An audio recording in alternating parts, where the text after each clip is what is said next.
Bonjour et bienvenue à l'atelier, je suis super contente de vous retrouver pour un tuto, écoutez, enfantin, puisqu'aujourd'hui nous allons réaliser, enfin pas tout à fait, nous allons commencer donc ce projet que je vous avais annoncé la semaine dernière, avec aujourd'hui la technique du crazy pour qu'on obtienne enfin après ce charmant petit résultat. Mais avant cela, moi je voulais quand même vous remercier pour tous les commentaires que je reçois chaque jour via ma page Facebook, sur mon profil Facebook et Messenger aussi, et puis maintenant avec YouTube et puis Instagram que je n'oublie pas non plus. Je voulais vous remercier vraiment du fond du cœur pour tous ces messages qui, écoutez, font chaud au cœur et qui me permettent justement de m'encourager, parce que j'ai besoin d'être encouragée, hein, comme tout un chacun. Et écoutez, tous vos messages et vos élans de sympathie me poussent à ne pas abandonner le projet que moi j'ai dans le cœur depuis maintenant quelques années, et puis même je pourrais dire depuis enfant, puisque la couture, écoutez, je vous l'avais dit lorsque j'ai annoncé ma chaîne que c'était la couture pour moi, c'est l'air que je respire tout simplement, et je veux le partager avec vous et avec un maximum de personnes. Et tous ces messages reçus, franchement, je voulais remercier Joël, elle se reconnaîtra, je lui fais un petit clin d'œil, et puis tant d'autres, hein, Maria, et puis voilà, je vais en oublier beaucoup, mais je voulais vraiment vous dire que je vous remercie du fond du cœur, parce que vous me suivez et que vous êtes toujours là pour moi, et vos encouragements, les petits messages, écoutez, parfois ça me fait les larmes aux yeux de bonheur, j'en suis tout émue. Et lorsque je les lis, je prends toujours un plaisir immense à y répondre. Je mets toujours un petit laps de temps parfois. Il faudra m'en excuser parce que ça se bouscule énormément. Mais je prends toujours le temps de vous répondre. Et ma réponse est toujours... Eh bien, écoutez, elle vient du cœur. Et voilà, je tenais à vous le dire. Donc, on va commencer aujourd'hui ce petit projet. Donc, vous ne trouverez pas le PDF aujourd'hui, mais vous le trouverez la semaine prochaine. Parce qu'aujourd'hui, ce qu'on va amorcer, eh bien, écoutez, je vais vous montrer comment on optimise le découpage d'un jean de façon à ce que vous gardiez le plus de matière possible. Vous voyez, pour ce sac, eh bien, j'ai utilisé un seul jean.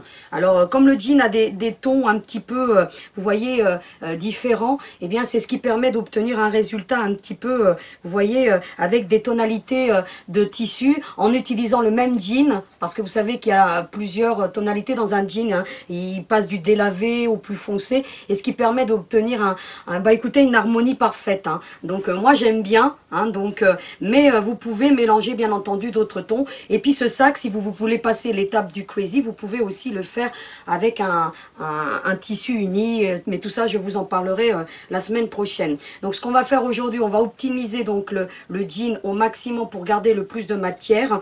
On va aussi découper les différents éléments, hein, tels que la partie du dessus avec le zip, la partie du dessous et le découpage de la sangle que je ne vous ai pas encore montré sur un jean. Donc tout ça on va l'aborder aujourd'hui. On va aborder aussi, comme je vous l'ai dit, la technique du crazy, et puis je vais vous donner quelques notions pour broder donc ce petit ourson. Donc voilà, donc ce que vous allez faire aujourd'hui, on va rester énormément dans la partie coupe et la partie couture. Donc vous allez me suivre avec le sourire comme toujours, et puis bon, moi je vous dis à tout de suite. Donc me revoici donc devant mon plan de coupe, hein, donc c'est la partie où en général je procède au coupage de toutes les pièces, hein, parce que c'est un plan de travail qui est assez bas. Donc moi ce que je vous préconise, et ça je vous l'ai déjà dit, c'est d'utiliser toujours un plan de travail assez bas pour que quand vous passiez votre cutter, hein, ou que vous fassiez votre traçage, vous ayez plus de pression, hein, sur vos bras, hein. Donc c'est très important, parce que bon, surtout quand on va comme là procéder au coupage de matières qui sont assez lourde. Alors ce qu'on va faire dans un premier temps, vous allez prendre un jean, quel qu'il soit. Donc moi j'ai un jean que je porte plus, donc voilà, parce que je le trouve un peu démodé avec des coutures tournantes. Bon, ça je vais pas vous passer les détails de mode, hein. Donc voilà, j'ai décidé donc de l'utiliser pour le tuto d'aujourd'hui. Qu'est-ce que je vais faire? Eh bien tout simplement, déjà je vais le prendre dans toute sa longueur, donc voilà. Et je vais suivre pour couper. Donc je prends une bonne paire de ciseaux. Donc moi là en l'occurrence j'en ai deux. Je viens de trouver celles-ci qui sont de la marque Fiskars. C'est la marque Fiskars, et c'est j'ai encore du mal avec le nom, c'est Amplify. Eh bien je les trouve top, hein. Donc elles sont elles ont une particularité d'avoir un petit ressort et d'être utilisées pour couper les matières lourdes. Donc moi je le trouve super. Sinon j'ai les ciseaux que j'utilise habituellement, donc de la marque Olfa aussi, qui sont pour les tissus lourds. Mais employez celles que vous voulez, mais celles-ci je les trouve bien parce qu'elles sont malléables et elles ont un petit ressort et on peine pas trop à couper les tissus, hein. Donc moi ce que je fais quand je prends un jean, alors tout dépend du sac qu'on veut faire bien entendu. Donc là en l'occurrence c'est pour le sac courson. Ce que je vais faire, je vais déjà optimiser en suivant la ligne de couture du jean. Et ça je vais faire ça pour toutes les parties. C'est-à-dire que je vais venir hein, et je vais longer les coutures. C'est-à-dire que pour conserver le plus de matière possible, eh bien écoutez, je prends mon jean. Hein, donc, alors vous prenez un vieux jean, hein, d'accord, allez pas prendre le jean de votre mari, il va pas être content. Parce que moi je l'ai déjà fait. Mais bon, ça, soit dit en passant, vous prenez un vieux jean, hein, qui soit pas trop usé. À la rigueur, souvent, vous avez des jeans qui sont usés dans l'entrejambe. Donc voilà, hein, moi il m'arrivait d'utiliser des jeans voilà, qui étaient usés dans les parties qui ne nous intéressent pas. Donc ensuite, eh bien écoutez, j'en fais de même. Je longe, vous voyez. Alors je vais vous faire une jambe, hein, pour que vous voyez vraiment, vous voyez que je longe. Voilà.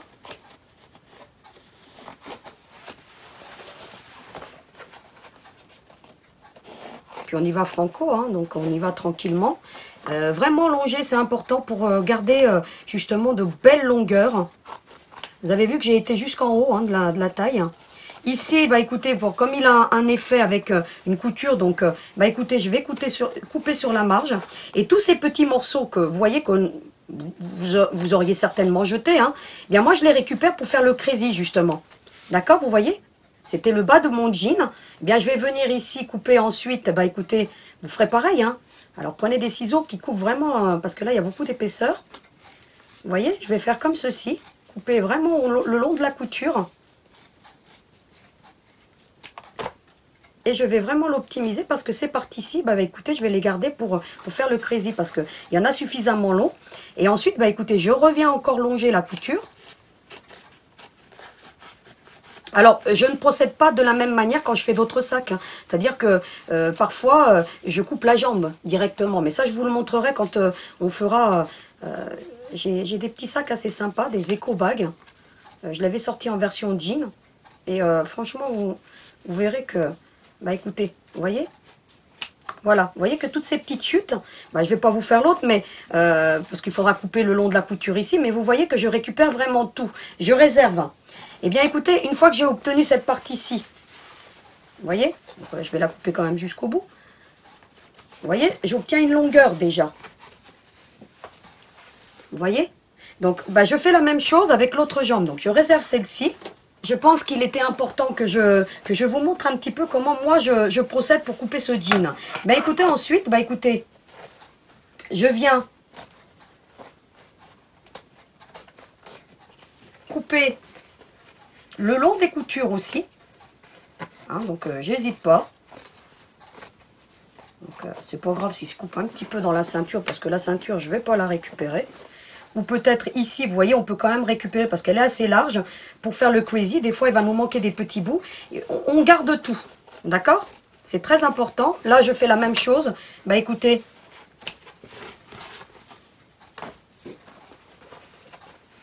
je viens ensuite le long de la poche parce que moi, je récupère toujours les poches. Alors, le petit astuce pour si vous avez un mari qui aime le bricolage, vous voyez, quand elles ont des petits rivets comme ça, un coup de perceuse. Mon mari, il a une perceuse à colonne. Hein, c'est le plus pratique. Un petit coup de perceuse sur les rivets et les rivets, ils partent. Et vous pouvez récupérer la poche. D'accord? Pour le mettre à l'intérieur d'un sac. Pourquoi pas, je vous avais parlé même du sac rond. Bah écoutez, pour récupérer les poches, moi, je les réserve. Et ce que je fais... Parce que là, bon, je ne vais pas le faire devant vous. Bien, je récupère l'intérieur de la poche. Pour le crazy, justement. Vous voyez? Alors, la poche, je la conserve pour un autre projet. Et je récupère l'intérieur de la poche. d'autant plus qu'en plus elle aura des tonalités différentes. Dans le sac, je vous l'ai dit, hein, on peut utiliser des tonalités, vous verrez que ça fait du plus bel effet. Et je réserve la poche pour un autre projet, bien entendu, et je récupère, vous voyez, tous les petits morceaux qui sont là. Donc alors maintenant je peux le couper, celui-ci, et tous ces petits morceaux, bah écoutez, je viendrai couper le long de la couture, et je les récupère. Parce que le crazy, la technique du crazy que je vais vous montrer aujourd'hui, c'est une technique qui utilise toutes les petites chutes. C'est-à-dire que c'est une technique que vous pouvez utiliser avec du coton. Vous pourriez mélanger des matières pour faire des sacs. Hein. Par exemple, utiliser, vous voyez, des pantalons en velours mélangés à du jean et vous pourriez faire un sac. Vous pouvez obtenir des effets vraiment qui sont super. Moi, j'ai fait des petites pochettes, je vous les mettrai. Hein, je ne sais pas où elles vont apparaître là. Des petites pochettes qu'on fera, hein, vous verrez. J'ai utilisé une autre technique de crazy et vous verrez, c'est vraiment extraordinaire les résultats qu'on peut obtenir juste avec les petites chutes de tissu qu'on peut récupérer. Hein. Donc ça, je vous en avais déjà parlé de garder toutes les petites chutes. Et voyez ce qu'on obtient. Donc elle est moins longue que l'autre, donc j'utiliserai l'autre pour faire les sangles. Eh bien, j'ai l'autre partie du jean. Eh bien, écoutez, je vais venir faire la même chose. C'est-à-dire que là, bah, pour le coup, je vais couper la ceinture, je vais la réserver parce que je vais récupérer tous ces petits morceaux pour justement le crazy. Mais vous voyez que je conserve tout dans le jean. Hein. Je jette très peu. Même l'intérieur de la poche ici. Eh bien, écoutez, je vais venir la récupérer pour le crazy, hein, tout simplement. Hein. Je viens, hein, je coupe. Hein. Alors, je récupère le maximum de matière que je peux. D'accord? Donc, je viens. Alors, je vais... C'est pour ça qu'il vous faut des ciseaux vraiment assez lourdes pour pouvoir... vous voyez? Je viens là. Je récupère même le petit contour. Parce que vous voyez, pour faire des fois des petites lanières dans le... Pareil, là je ne vous l'ai pas dit, mais des fois vous avez des passes ceinture ici. Récupérez-les. Hein. Moi je les récupère tous parce que pour faire des sacs, des fois, moi j'ai fait un sac ado pour la piscine pour mon petit garçon. Je vais vous le mettre hein, quand même, vous verrez, vous allez voir. Eh bien écoutez, j'ai récupéré les petits passants de la ceinture pour justement attacher la corde. Hein, d'accord, mais je vous le mettrai, vous verrez. On peut faire des tas de choses sympas avec du jean. Hein. Vraiment, moi j'aime bien. C'est une matière que j'aime beaucoup utiliser parce qu'elle est résistante et indémodable surtout. C'est-à-dire que bah, on s'en lassera pas et puis ça s'accorde. Moi pour moi, c'est quelque chose qui s'accorde avec toutes les tenues si vous voulez le jean. Hein. C'est vrai, hein, un sac en jean, vous pouvez le porter de diverses façons, que vous soyez habillé classe ou décontracté, on peut tout faire. Vous voyez que voilà, toutes les petites chutes et on réserve. Et pareil, celle-ci. Hein. Donc je vais récupérer ça, je vais récupérer ça. Vous voyez, je viendrai couper le long des coutures, hein, comme ceci. Regardez, pour prendre le maximum de matière. Parce que vous allez vous rendre compte, de toute façon, si vous n'avez pas assez de votre jean, essayez d'en prendre deux. Hein. Donc, parfois, moi, il m'arrive qu'il me manque un petit morceau, soit pour faire les oreilles, soit pour faire, vous verrez, dans le sac pour son. Eh bien, il m'arrive de prendre un autre jean d'à peu près les mêmes grains, si vous voulez. Hein. Donc, vous pouvez jouer aussi avec deux couleurs de jean aussi, hein, pour faire un effet, je sais pas, tie and dye, si vous voulez. Donc voilà, vous voyez, je récupère également la ceinture, donc je vais venir l'allonger, donc là je ne vais pas vous le montrer, mais vous voyez comment j'ai optimisé mon jean. Donc là maintenant hors caméra, bah, je vais couper l'autre jambe, et je reviens vers vous pour vous montrer comment on fait pour couper les sangles. Donc me revoici avec donc tous les éléments coupés. Une petite recommandation tout de même, essayez de prendre un jean qui soit pas trop élastamane, c'est-à-dire, vous voyez, qu'il y ait quand même une résistance pour que ça soit plus facile à travailler.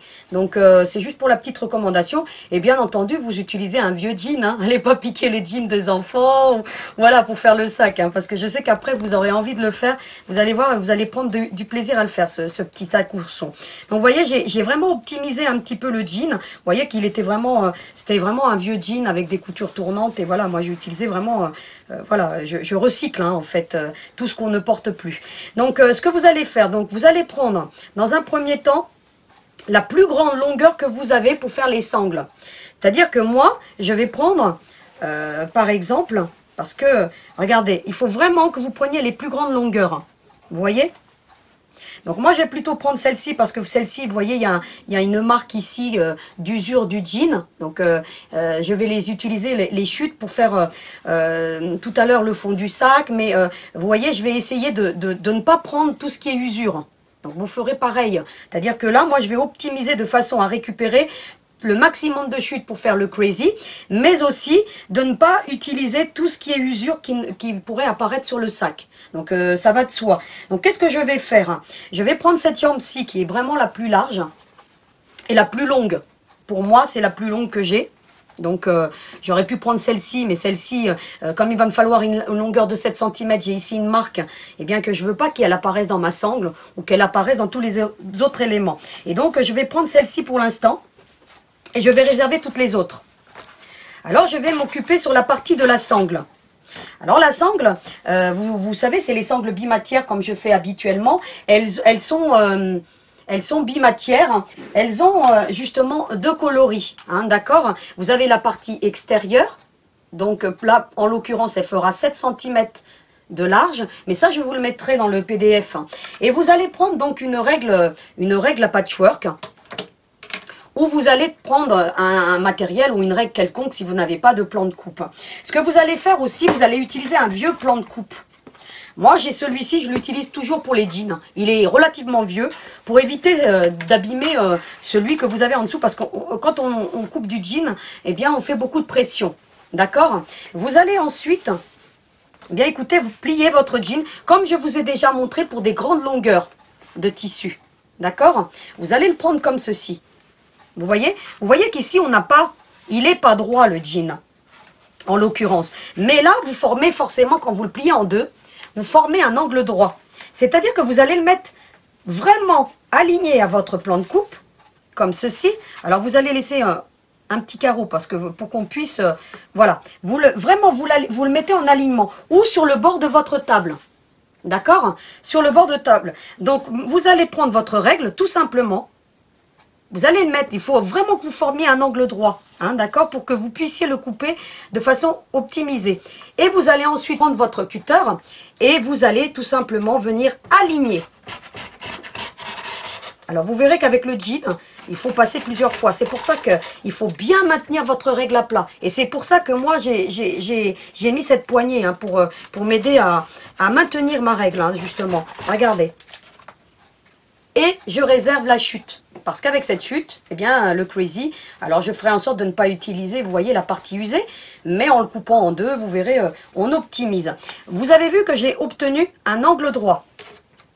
Vous voyez, maintenant, mon tissu ici est aligné. Qu'est-ce que je vais faire? Alors, étant donné que j'ai utilisé un autre plan de coupe, je peux le tourner, d'accord? On ne touche plus au tissu une fois qu'on a coupé. D'accord, c'est très important. Alors, qu'est-ce que je vais faire? Je vous ai dit que la partie extérieure, elle faisait 7 cm. Eh bien, écoutez, j'ai toujours l'arête ici. Je viens me positionner sur 7 cm. En restant bien dans l'alignement. Vous voyez, je suis vraiment jusqu'au bout. Alors là, j'ai la poignée qui m'empêche de voir. Mais vous voyez que je viens l'ajuster. Je la mets bien à 7 cm. Et je viens couper une première bande. Alors, étant donné qu'on n'a pas des grandes longueurs, il va falloir que cette sangle, que je vienne justement la coudre pour la faire plus longue ensuite. Hein, parce que là, je ne vais pas obtenir 1,40 m de sangle ou 1,20 m, ce que je veux obtenir. Hein. Mais bon, ça, je vous montrerai après comment... Voilà. Je coupe et j'obtiens une première bande.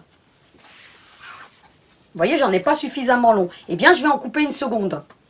Alors là, je pourrais utiliser un petit peu, puisque ça va rester en dessous, on ne le verra pas.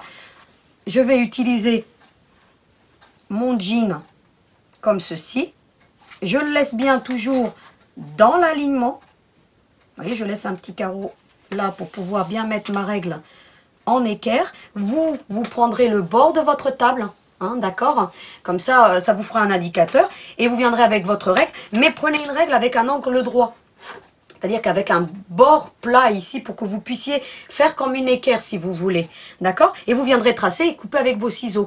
Et puis vous viendrez épingler, hein, si vous coupez au ciseau, épingler pour pas que votre tissu il bouge. Donc là, moi je le fais pas parce que je fais une pression avec ma règle. Mais vous viendrez donc épingler. Donc alors, je vérifie bien que tout soit bien en alignement. Et je viens couper, eh bien écoutez, une autre bande.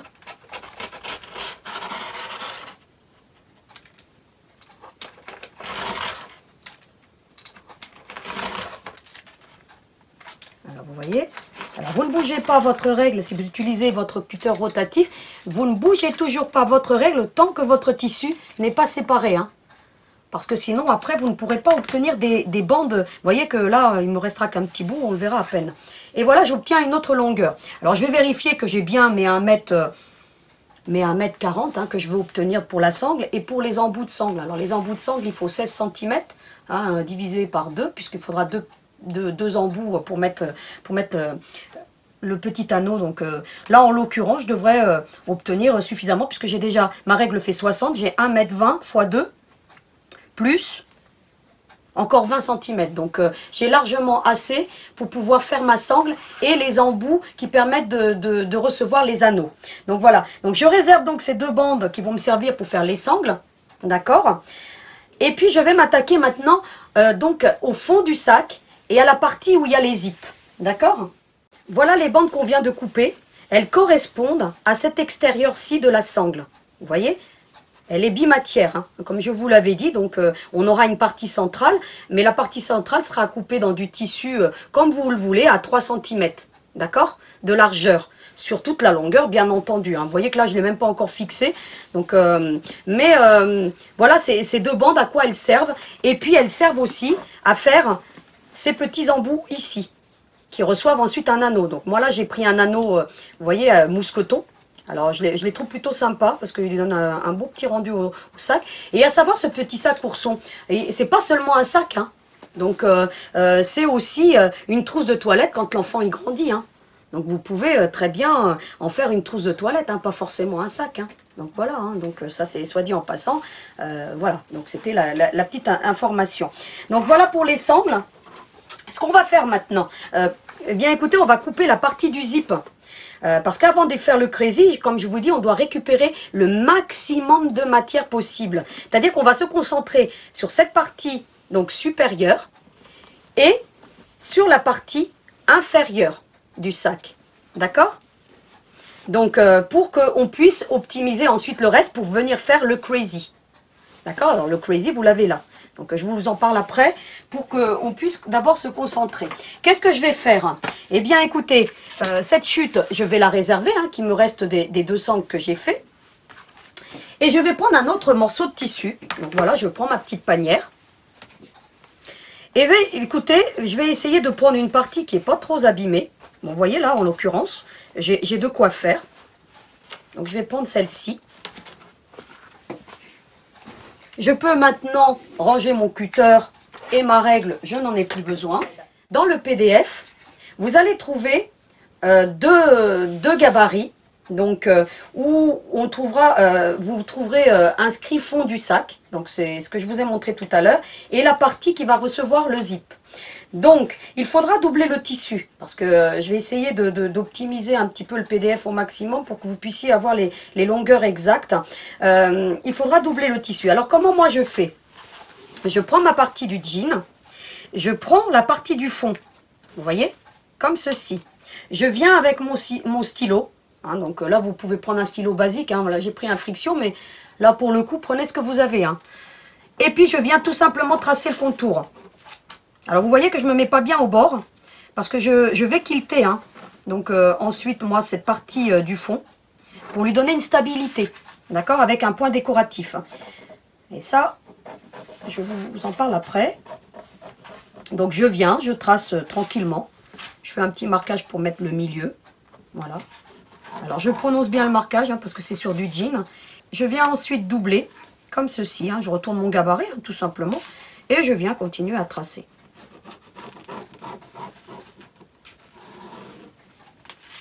Donc jusque là, ça n'a rien de compliqué. Et c'est des parties qu'ensuite, bah, je vais réserver.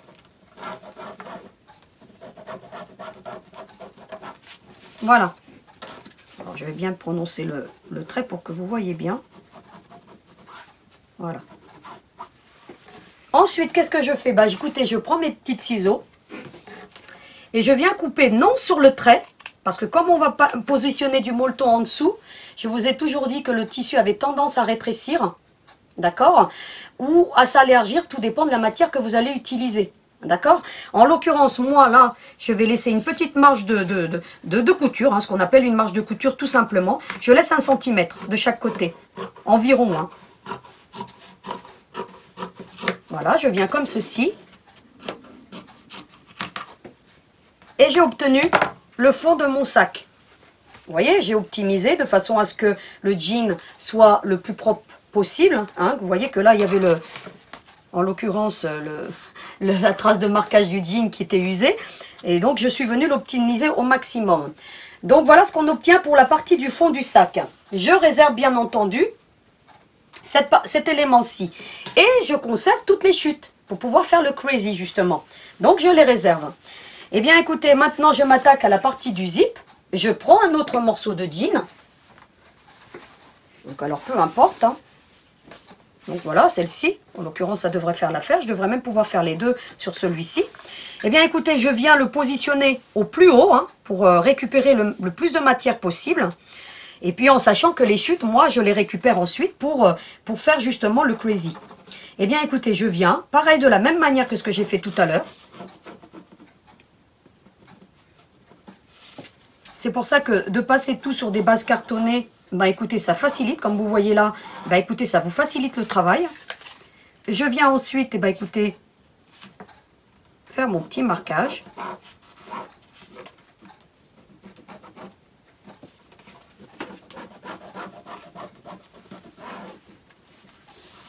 Alors là, ça n'a pas bien marqué, donc je vais venir prononcer.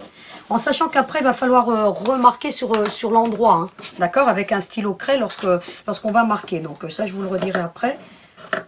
Et puis, je viens couper le long de cette partie-ci, comme j'ai fait tout à l'heure.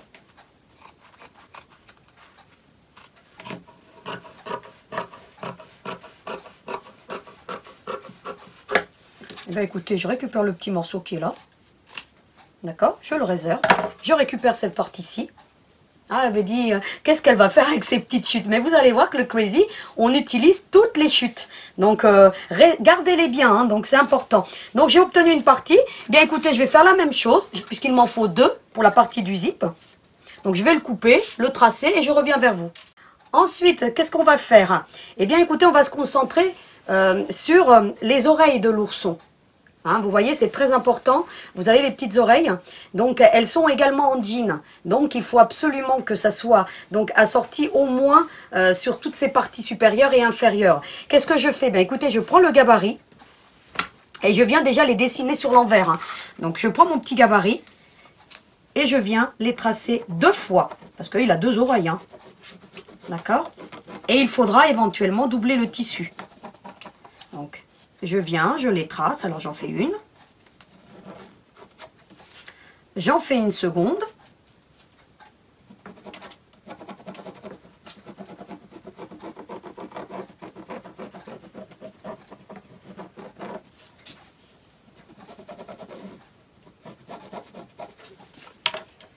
Je viens découper.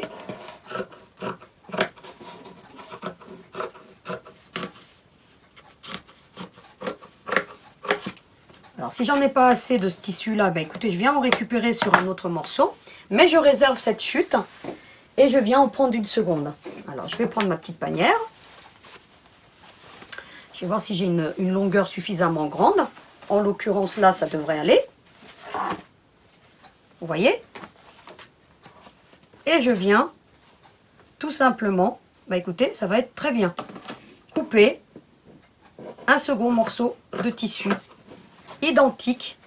Alors, je vais vous enlever la panière parce que sinon vous n'allez rien voir.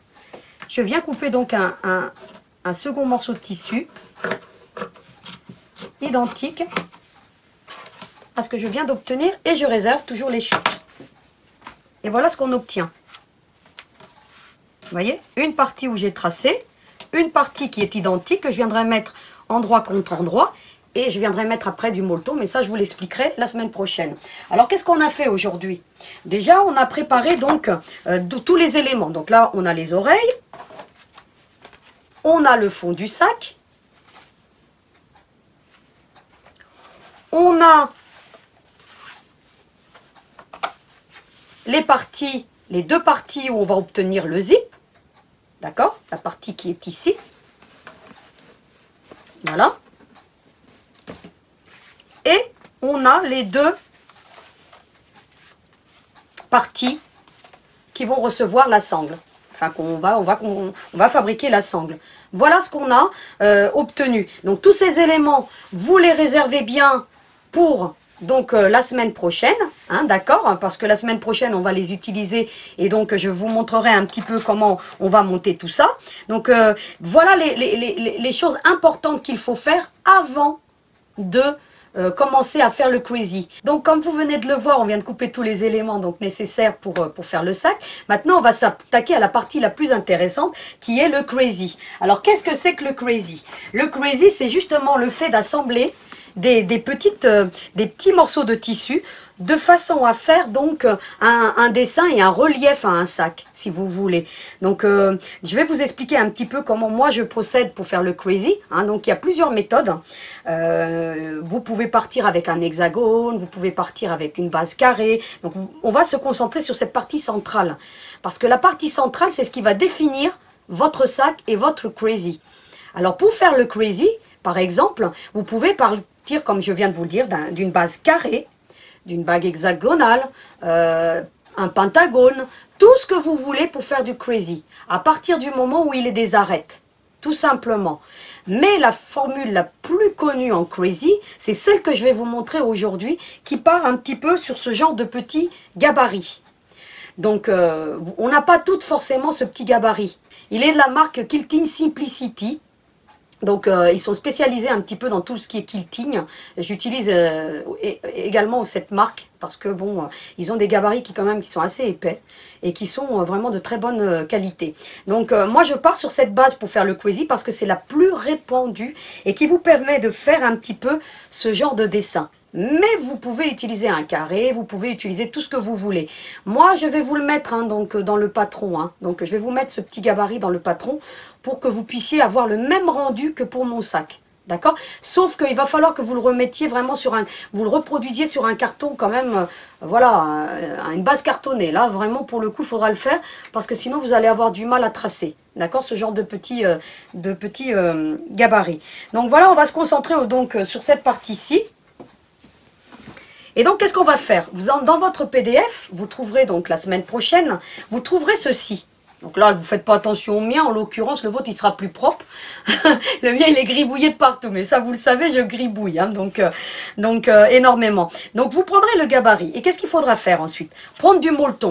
Alors moi, pour le molleton, j'ai utilisé un molleton qui est d'une belle qualité. Je vais vous montrer un petit peu le molleton là parce que franchement celui-ci je l'utilise vraiment il est topissime. On ne le trouve pas toujours, c'est vrai, on a un petit peu de mal à le trouver. Mais en cherchant vous allez le trouver sur internet ou sur votre vendeur de tissus, vous allez voir. Il est de la marque Viseline et c'est un 279 coton mix 80-20. Vous savez, je lis très bien, hein, vous voyez, mais j'arrivais pas à le retenir. Donc, vous savez, on peut pas tout garder en mémoire. Mais je voulais quand même vous le montrer. Il est vraiment assez épais et je trouve qu'il a une tenue. Parce que vous voyez que mon sac, en l'occurrence, le sac Ourson, je n'ai pas utilisé de stabilisateur. Et vous voyez qu'il a une tenue, voilà. Donc c'est aussi avec le fait de faire le crazy, d'avoir brodé les parties supérieures, qui fait que ça lui donne une tenue. Je n'ai pas eu besoin de mettre de stabilisateur. Donc là, en l'occurrence, utilisez un molleton. Je vous montre celui-ci en référence, hein, je ne vous le vends pas, hein, moi je ne fais pas de commerce, hein, donc je vous le montre parce que moi je travaille avec ce molleton et je le trouve vraiment topissime. Il a un aspect doux, mais quand vous l'utilisez, on a l'impression qu'il devient rigide. Donc c'est vraiment, je le trouve vraiment, il stabilise bien le travail que vous êtes en train de faire. Et surtout là, si vous utilisez vraiment le jean avec les découpes, vous verrez que votre sac il va tenir debout tout seul. Hein. D'accord? Et je l'utilisais aussi sur le sac ballerine, je l'ai utilisé pour toutes les confections qu'on a fait dernièrement. Donc, sauf que voilà, plus on utilise des sacs avec des cotons et des matières moins lourdes que le jean, et quand on n'assemble pas des petits morceaux de tissu, il a besoin d'un stabilisateur. Et c'est pour ça que j'ai utilisé le H250. Mais là, en l'occurrence, pour le tuto d'aujourd'hui, vous n'utiliserez que le molleton pour toutes les pièces. Et vous verrez que votre sac, avec l'appliqué, avec le crazy, il va tenir debout tout seul. D'accord? Alors, ce que vous allez faire, vous allez prendre un petit bout de molleton. Vous voyez que je l'ai pris toujours plus large que mon gabarit.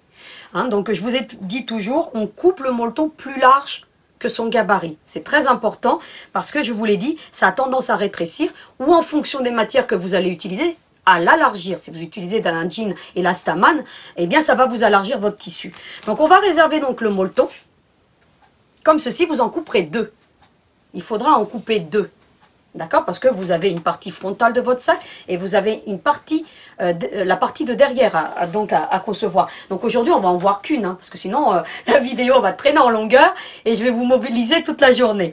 Donc, moi, j'ai un petit plan de coupe. Moi, je l'aime bien. Pourquoi? Parce que quand je coupe des petites pièces, il a cette particularité. Alors, il en existe des plus grands, des plus petits, voilà. Parce qu'il a une particularité d'être rotatif. D'accord? C'est-à-dire que quand on coupe des pièces comme moi, je vais couper avec le cutter, vous, si vous pourrez le couper au ciseau. Hein. D'accord? Moi, je vais prendre la manière la plus facile et la manière dont moi, je travaille. Donc, moi, je vous montre une technique de travail, mais vous, vous prendrez votre petit gabarit, vous viendrez le tracer, puis vous venez avec vos petits ciseaux coupés. Moi, là, en l'occurrence, je vais utiliser un petit gabarit, un petit plan de coupe rotatif, qui est très bien parce que, en fait, quand je vais positionner mon tissu, donc là, je vais prendre une petite chute. Donc, je vais essayer de prendre la plus petite que j'ai pour que j'économise le plus de tissu possible. Donc voilà, je vais prendre une chute de jean, d'accord? Basique, hein? Donc vous voyez, je viens avec mon petit gabarit, donc celui que je vous mettrai, hein, vous verrez, vous l'aurez dans le PDF. Hein, et je viens tout simplement couper. Alors comment je fais? Eh bien, je viens avec mon cutter, vous viendrez le tracer. Je fais une première incision comme ceci. Je vérifie que ça l'a bien coupé.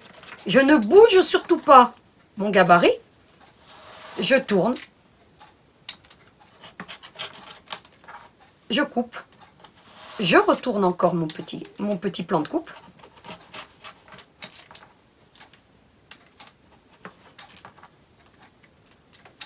Et je tourne encore jusqu'à couper toutes les faces.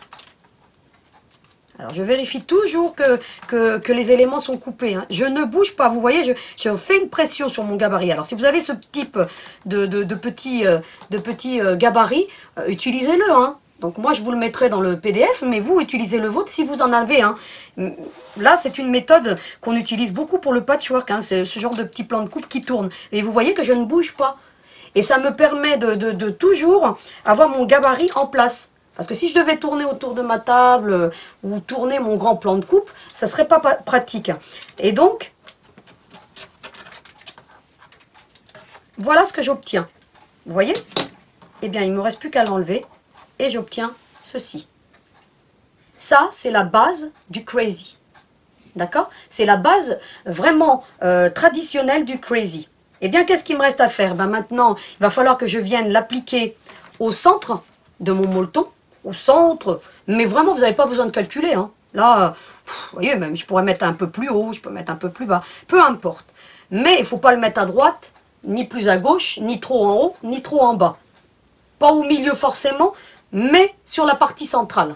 D'accord? Alors, qu'est-ce qu'on va faire maintenant? Ben, vous allez me suivre au plan de coupe parce que maintenant, on attaque les choses sérieuses, on y va avec ce crazy. Hein. Suivez-moi! Alors voici devant mon endroit préféré, ma petite machine. Je l'aime bien, ma petite machine, elle est toujours là avec moi. Eh bien écoutez, je vous présente quand même pour que vous le verrez peut-être mieux que tout à l'heure. Donc vous voyez ce que j'utilise moi pour la base du crazy, hein, et ce qui est utilisé en général, hein, pour le quilting. Donc voilà, donc on a obtenu donc cette petite pièce de tissu.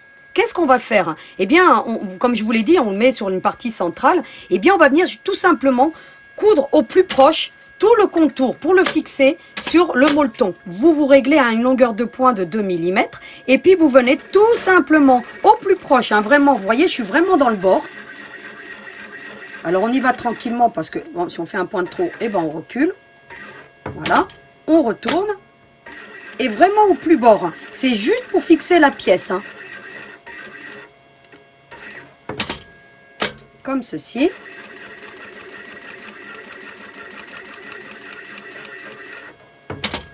Et vous venez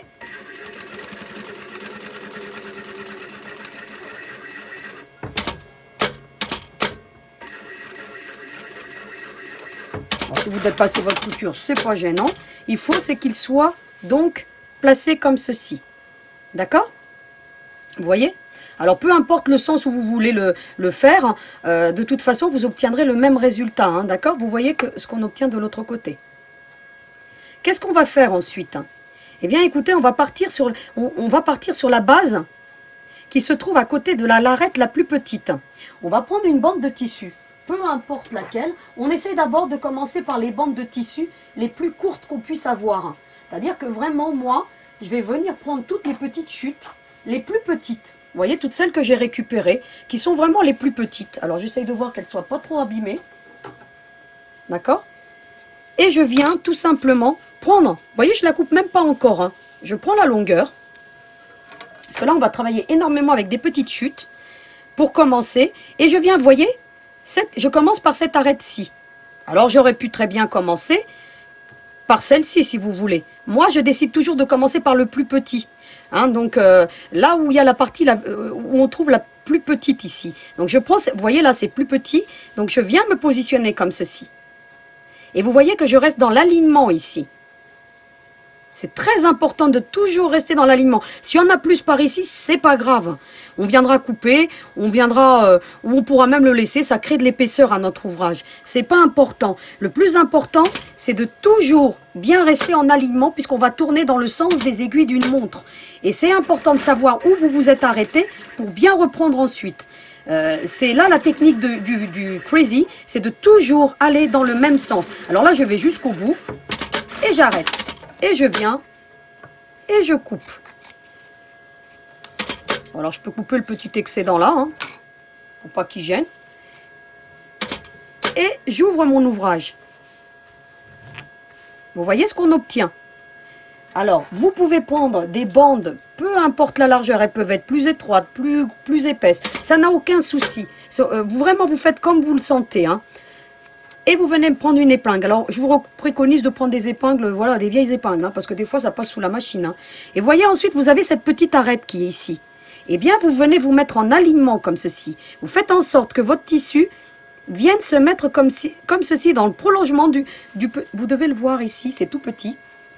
Eh bien, je me mets vraiment dans l'alignement comme ceci, en prenant l'autre bande. Vous voyez? Comme ceci. Eh bien, je viens tout simplement coudre. Je regarde où ça s'arrête et je viens l'emmener vraiment où ça s'arrête ou même plus loin. C'est pas gênant d'aller plus loin. Vous voyez ce qu'on obtient. Et je viens et je coupe pour obtenir ceci. Donc là, le jean n'est pas très contrastant, celui-ci, parce que je vais utiliser un fil à broder orange. Il va être dans les tons d'orange et de pêche pour changer un petit peu du rose. Donc, il sera assorti à ma tenue d'aujourd'hui, le sac. Donc, voilà. Donc, vous faites bien attention de bien mettre les épingles de façon à ce qu'elles ne passent pas à la couture. Parce que moi, des fois, elles passent à la couture. Et voyez ce qu'on obtient.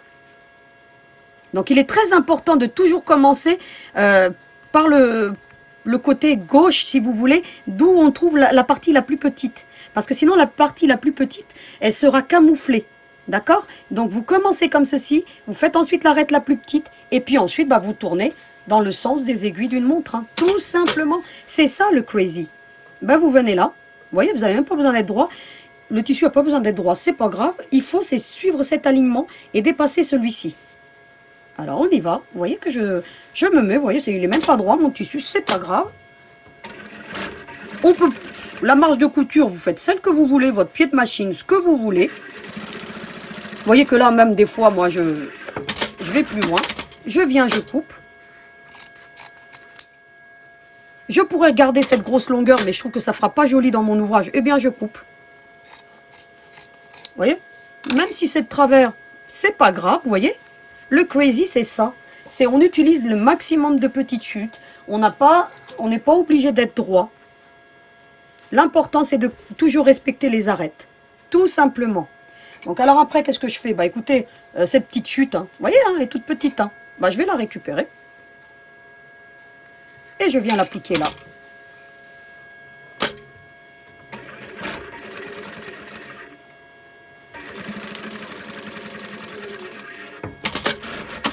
Et je l'emmène jusqu'au bout. Vous voyez? Donc vous verrez peut-être pas bien parce que le jean est quand même relativement foncé, mais c'est le seul qui me restait qui n'était pas stretch. Donc essayez d'utiliser vraiment des matières qui s'étendent pas parce que sinon vous allez voir, pour le crazy ça va aller, vous voyez. Mais si vous, pour les autres éléments du sac, si ça tire, ça va pas être très joli après. Donc voilà, pourquoi j'ai utilisé ce jean. Donc ensuite, bah écoutez, j'en ai encore là, donc j'optimise au maximum, vous voyez avec mes petits bouts. Et bien maintenant j'ai cette arête-ci à faire. Et bien je viens, je me positionne, je fais en sorte que ça dépasse bien là, que je suis bien, vous voyez, il rebique, c'est pas grave, on s'en moque. Que je sois bien en alignement. L'important, c'est toujours être dans l'alignement ici. D'accord? Et vous voyez, je vais emmener ma couture jusqu'au bout. Je vais venir, tout simplement, faire ma petite couture, tranquille. Alors, le crazy, c'est quelque chose de très, très, très agréable à faire. Je viens, bah écoutez, je coupe. Vous voyez, on mesure rien du tout. Je coupe même l'excédent ici pour pas qu'il y en ait trop non plus. Voilà. Et je retourne. Et je viens mettre une petite épingle pour m'aider à maintenir. Et bien ensuite, je continue. Vu que j'ai fait celle-ci, je viens faire celle-ci. Alors là, j'en ai pas assez. Eh bien, je prends une autre. Vous voyez celle-ci, là. Je vérifie. Bon, il ne faut pas prendre la couture qui est là, donc sinon ça va pas faire joli. Bah, je coupe. Je jette, ce qui est pas bon, je jette. Vous voyez là, c'est pas droit, c'est pas grave. Je fais en sorte de le mettre bien droit. Je viens, je suis l'arête tout le jour, c'est toujours le même principe. Jusqu'au bout, ça va être le même principe. Donc je vais en faire un petit bout avec vous, pour que vous compreniez bien un petit peu comment moi je tourne. Et ça, vous pourriez le faire avec du tissu. Vous n'êtes pas obligé d'employer du jean pour faire votre sac ourson. Vous pouvez utiliser du tissu, du velours. Vous voyez, je viens couper le petit excédent pour que ça reste à peu près droit, si c'est pas droit. Et regardez un petit peu comment ça commence à se monter devant vous. Et bien là, j'étais là. Et bien maintenant, je viens me concentrer sur cette partie-ci. Vous avez toujours la petite arête qui est là. Au fur et à mesure où on va grandir la pièce, bah écoutez, regardez, j'ai ce petit bout là. Regardez. Je viens me mettre en alignement. Ici, bah, ça dépasse, c'est pas grave, je viendrai le couper après ou je le laisse. Parce qu'après tout, ça va apporter donc de l'épaisseur à mon sac. Donc, et c'est ce que je recherche pour qu'il tienne bien debout tout seul. Je peux venir les couper. Bon, voilà, si vous voulez venir les couper, bah, vous les coupez. Voilà, ça c'est vraiment, c'est à vous de voir. Je vais couper la petite pointe ici. Et voilà ce qu'on obtient. Et bien là, j'enlève cette épingle-ci. Et bien, je viens la mettre sur là. Et maintenant, je vais faire l'arête suivante. Alors, je vais en faire quelques-unes avec vous. Alors, j'utilise vraiment toutes les petites chutes. Vous voyez? Ça, c'était l'intérieur de la poche du jean. La petite poche. Vous voyez? Regardez. Je viens. Alors, je regarde, je vérifie vraiment que j'en ai assez en largeur. Donc là, ça va. À quelque chose près, ça va. Vous voyez l'arête, et ben je la suis toujours. Je viens.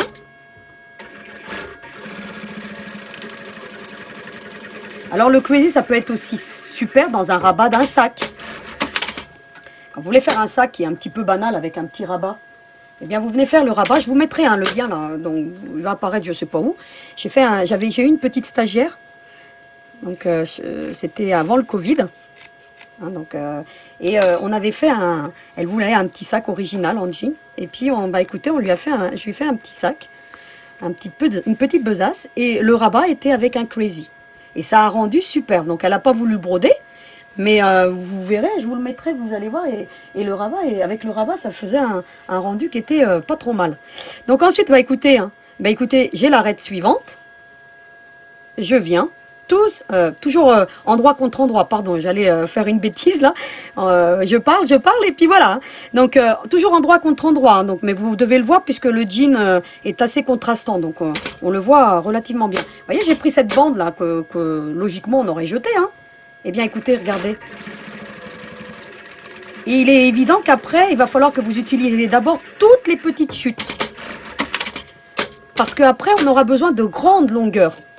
Donc, au début, on utilise toutes les petites chutes pour pouvoir ensuite utiliser les plus grandes. Et si vous en reste des petites, eh bien, vous les gardez pour faire ensuite l'arrière de votre sac. Ça va de soi qu'il va falloir les garder, les petites chutes. D'accord, les toutes petites, bien sûr que non, mais vous voyez, celle-ci, pour faire ensuite l'arrière du sac. D'accord? Donc moi, je les réserve. Et je viens de faire celui-ci. Je prends mon épingle et je viens la positionner pour maintenir. Et je viens ensuite faire la suivante. Donc, je prends encore une chute de tissu. Je vérifie que je suis toujours bien dans l'alignement.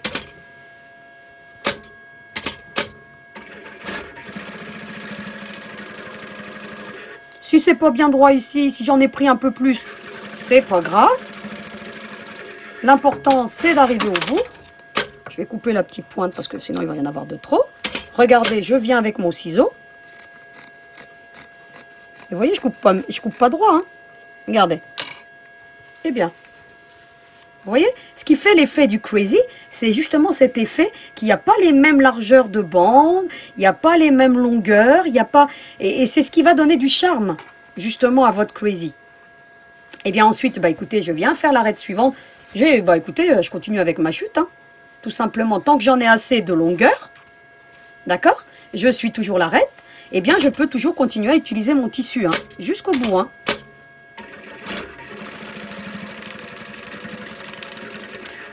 Alors, que je vous parle un peu quand même de l'aiguille que j'ai utilisée.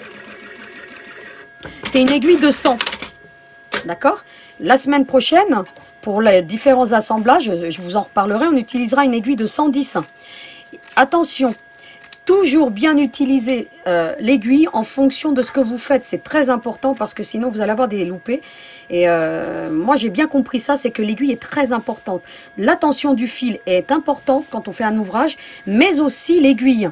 L'aiguille, surtout quand on utilise des matières lourdes, eh bien il faut vraiment optimiser donc vos aiguilles en fonction de l'ouvrage que vous allez faire. Donc là, je vais voir si j'ai encore des petites chutes. Parce que j'optimise toutes les petites chutes avant. Et peu importe le sens que vous voulez hein, du jean. Hein.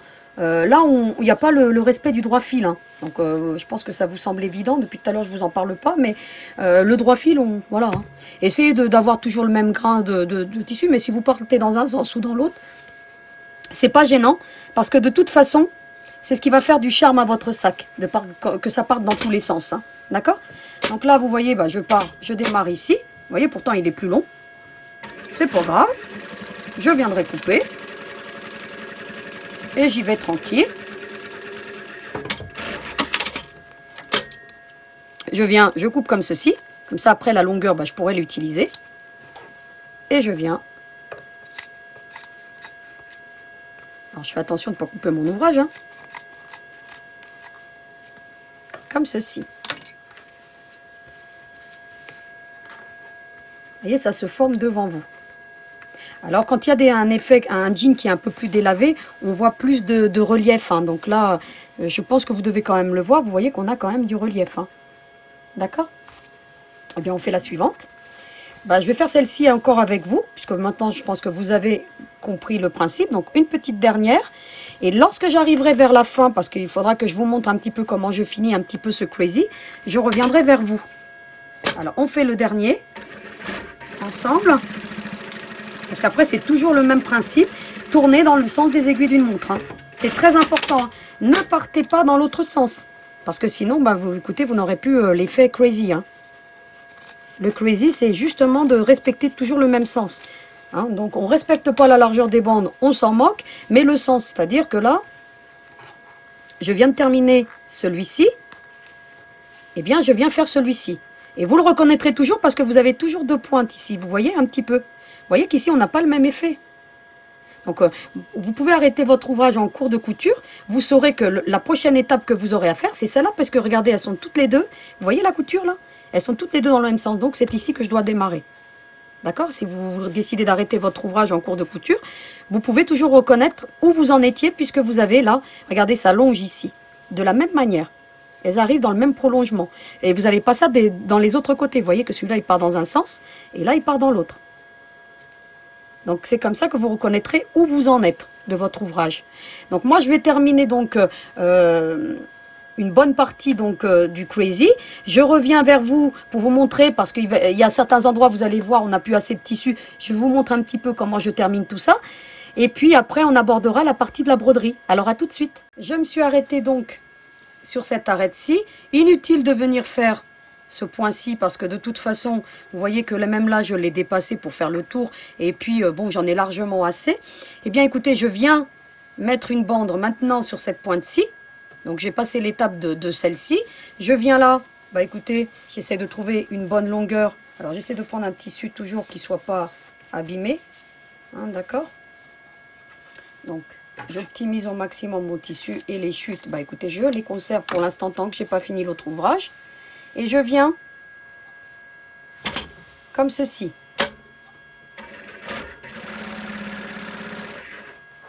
Parce que nous sommes partis sur une base rectangulaire, donc forcément, à un moment donné, on ne pourra pas continuer à faire le tour. D'accord? Bien écoutez, là pour le coup, je peux même couper une grande largeur pour venir camoufler cette pointe-ci, pour éviter d'y revenir. Je la camoufle. Je viens faire ensuite cette partie-ci, c'est pas grave si ça prend pas bien dans la pointe, parce que de toute façon, on va couper ensuite et on ne verra rien. Donc, je viens couper tous les petits excédents. Voilà. Je viens pareil de la même manière, et ben écoutez, pourquoi pas prendre une grande largeur pour le finir, tout simplement.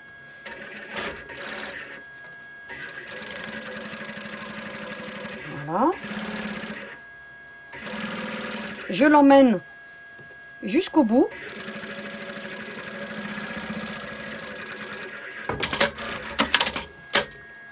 Je viens, je coupe, hein, je fais une bande. Pas grave si c'est pas droit. Voilà. Je viens, eh bien écoutez, quitte à venir en remettre un petit bout après pour que ça fasse du plus bel effet. Hein. Il ne faut pas couper des grandes largeurs, hein, c'est pas très joli. Eh bien écoutez, je viens ensuite. Bah écoutez, j'ai encore une petite longueur là qui devrait peut-être faire l'affaire. Non, pas tout à fait. Vous voyez, celle-ci, même si elle est de travers, c'est pas grave. Je tourne toujours dans le sens des aiguilles d'une montre, même si je viens pas faire les autres parties qui sont déjà faites. C'est-à-dire qu'après, je vais venir faire celle-ci. Ici, je vais pas venir en mettre. Et après, je viendrai terminer là-bas. Alors, attendez. Il faut toujours tourner, hein, dans le même sens.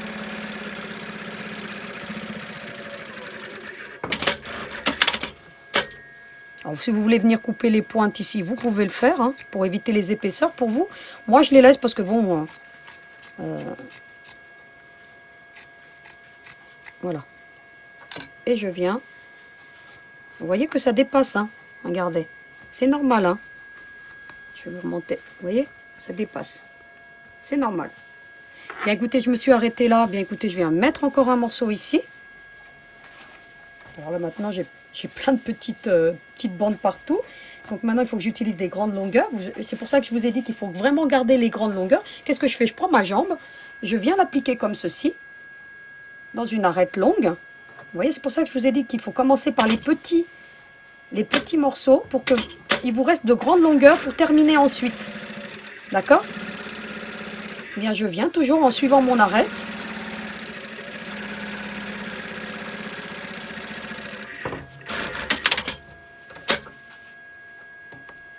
Donc, on se laisse vite envahir, hein, avec. C'est normal puisque là, on coud et on découpe en même temps. Et vous voyez, je viens couper une largeur, une petite bande. Vous voyez que je mesure même pas, hein, j'y vais, je peux même être plus étroite là, c'est pas grave.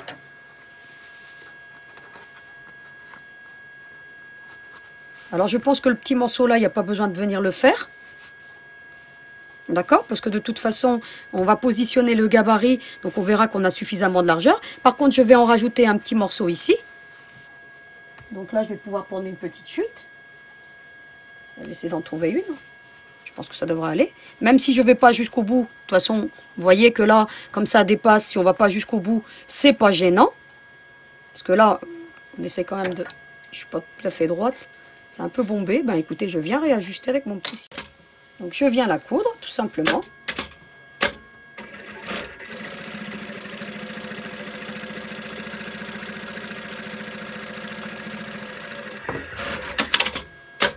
Et je viens couper l'excédent. Alors essayez de vraiment d'optimiser en ayant les petites chutes avec les grandes pour garder les grandes pour pouvoir terminer votre ouvrage. Hein. D'accord? Et je viens tout simplement mettre ici. Et puis je viens en rajouter une bande ici. Et je pense que j'ai suffisamment pour mon crazy. Donc là, je ne suis pas obligée de prendre une grande longueur non plus. Parce que de toute façon, voilà, vous voyez, je viens, je mets comme ceci. Voilà comment je termine mon crazy sur une base rectangulaire. C'est-à-dire que je fais tout le tour jusqu'à ce que je puisse le faire. Ensuite, eh bien, écoutez, je viens combler tout ce qui me manque dans mon molleton de façon à bien tout répartir. Et je continue toujours. Vous avez vu que même si je viens combler, je continue toujours à tourner. Hein, donc, c'est très important de toujours tourner autour de votre ouvrage, hein, dans le sens des aiguilles d'une montre.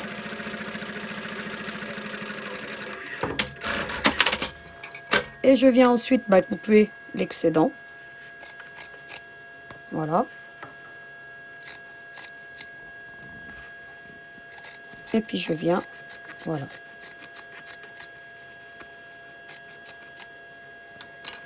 Et voilà, mon crazy est terminé. Pour la partie couture. Voilà ce qu'on obtient. Alors maintenant, vous allez me suivre devant ma petite Laura Ashley qui va faire les petits points décoratifs et je vous montre tout ça. Me voici donc devant ma petite machine, donc familiale. Donc, ce que vous allez faire, vous allez choisir un point décoratif. Alors, le point décoratif que vous allez choisir, essayez de prendre un point décoratif qui aille pas dans tous les sens, si vous voulez. Hein. Essayez de prendre un qui balance de droite à gauche. Voilà, comme j'ai fait là. Donc moi, j'ai choisi un point décoratif qui ressemble un peu à un zigzag.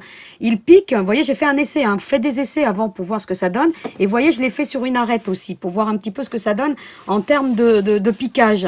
Donc vous ferez pareil. Hein. Vous prenez la partie la plus supérieure parce que forcément, elle va pas gêner. En sachant que nous, on va commencer à broder à partir du centre. Hein. Toujours, hein. On commence à partir du centre. Mais vous faites un essai pour voir ce que ça donne. Moi, j'ai choisi un point. Je voulais que... je vais vous mettre la caméra devant la machine pour que vous voyez un petit peu le point que j'ai choisi. Donc j'ai choisi celui-ci, vous voyez. Donc, et pour le garçon, j'avais choisi celui-ci. On dirait une arête de poisson, celui-ci. Vous voyez un petit peu. Mais vous avez des points décoratifs, vous faites des essais. Prenez-le toujours. Vous voyez que là, il va de droite à gauche, mon point décoratif. Là, de la même manière, toujours de droite à gauche. Prenez un point décoratif, comme vous voyez ici, ou avec d'autres motifs qui partent dans tous les sens. Eh bien, vous aurez, vous voyez là, comme là, par exemple, avec des petites fleurs. Eh bien, tout ça, ne les prenez pas, ces points-là. Parce que sinon, comme on va coudre de l'épaisseur, vous aurez un très mauvais rendu. Donc, prenez un point qui aille de droite à gauche, c'est très important. Donc là, nous, en l'occurrence, aujourd'hui, moi, je vais faire avec ce point-ci. Eh bien, je vais commencer toujours par la partie centrale de mon ouvrage. C'est-à-dire que, bien, écoutez, je viens là, je démarre, vous voyez, sur l'arête. Je règle ma machine de façon à ce qu'elle fasse un point arrière automatique. Si vous l'avez, utilisez-le. Le point décoratif, il a un avantage, c'est qu'il va piquer plusieurs fois donc l'aiguille au même endroit. Donc vous ne vous préoccupez pas de tirer votre fil, ça va solidifier votre couture. Et puis vous y allez tranquillement, regardez.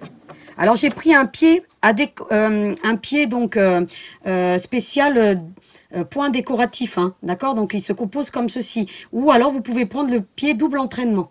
Mais la particularité avec le pied double entraînement, l'utilisez pas trop là parce que ça va partir dans tous les sens. Hein. Et comme il y a de l'épaisseur, hein, ça va pas être terrible. Hein. Et c'est parti, regardez. Alors, n'allez pas trop vite.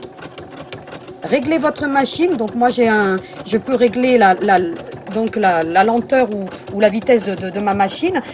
Allez-y tout doux si vous voulez. Hein. Et puis vous venez tout simplement, écoutez, faire toutes les arêtes. Alors, je vais en faire que très peu avec vous, hein, parce que sinon, demain j'y suis encore. Autre chose, essayez d'utiliser un fil de qualité. Donc moi là j'ai utilisé un fil à broder. Donc vous voyez, je termine avec ma marche arrière. Et là je peux couper mon fil. Et vous allez voir ce que j'obtiens. Vous voyez, c'est plutôt pas mal. Et bien ensuite, eh bien, écoutez, je viens faire l'arête suivante. Tout simplement. J'essaye de bien me mettre dans la jonction. Je viens faire ma petite marche arrière. Vous voyez? Et puis j'y vais tranquillement. Alors je vous disais pour le fil, essayez de prendre un fil de qualité. Parce que là, on coupe quand même de bonnes épaisseurs. Moi, j'utilise en général du fil à broder. Donc, je vous avais déjà parlé des marques que j'utilise. Là, en l'occurrence, comme c'est très épais, moi j'utilise soit du Madeira, soit du Isacor en termes de fil à broder. Donc, faites pareil. Donc, en plus, moi j'aime beaucoup le Madeira parce que pour une question, il est moins résistant que l'Isacor, mais il a une brillance qui est largement supérieure. Donc, moi j'aime beaucoup le Madeira, surtout quand je fais mes visages de poupée. Donc, voilà. Et puis, si vous voyez que votre fil est trop tendu, baissez légèrement. Si vous voyez qu'il casse beaucoup, parce que malheureusement, vous n'utilisez pas forcément de la qualité, ou peu importe, descendez la tension de votre fil pour éviter qu'il casse. Parce que moi, j'ai ce problème-là quand j'utilise du fil de pas de qualité, et ça m'arrive, hein, surtout quand des fois je fais du piqué main libre, j'ai envie de finir les vieilles bobines, eh bien, je diminue légèrement la tension de mon fil pour éviter que ça casse. D'accord? Donc, et puis là, bah écoutez, pareil, vous voyez, là, moi, bon, elle est réglée en marche arrière automatique, donc il n'y a pas de souci. Et puis, bien, je suis bien, regardez bien, que je suis bien dans l'alignement de ma couture, hein, pour faire cette broderie. Et je l'emmène bien jusqu'au bout, là. Regardez, hein, vous voyez, elle se poursuit. Et bien, écoutez, je viens jusqu'au bout. Alors, votre machine va le coudre, hein. Il n'y a aucun souci, hein, le point décoratif, hein, avec l'épaisseur, hein. Vous n'aurez aucun problème. Hein. Et je l'emmène jusqu'au bout. Voilà. Et je fais ma petite marche arrière ensuite. Elle pique au bout. Et je coupe. Et voilà ce que j'obtiens. Donc après, il ne restera plus qu'à venir couper les fils, les excédents. Hein, parce que j'avais trop tiré sur mon fil. Mais c'est pas gênant. Et voilà ce que j'obtiens. Et bien ensuite, eh bien, écoutez, je fais l'arête suivante, et ainsi de suite, et ainsi de suite. Donc je vais vous en faire encore une, pour que vous voyez un petit peu ce petit bout qui sera terminé.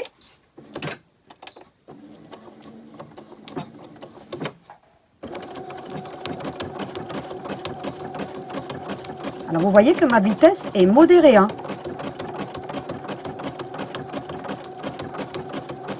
Là j'ai un fil qui gêne, mais c'est pas grave, je tirerai dessus.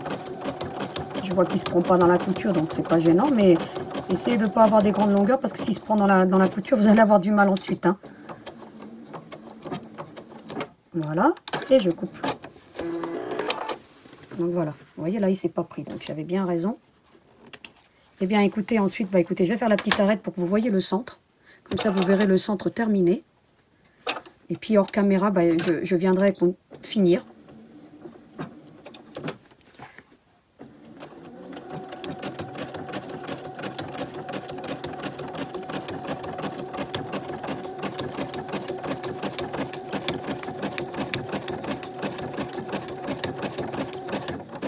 Et voilà, je pique au même endroit pour terminer. N'oubliez surtout pas la marche arrière en début et en fin de couture. C'est très important, sinon votre point décoratif ne va pas se fixer. Hein. Et voilà ce que j'obtiens.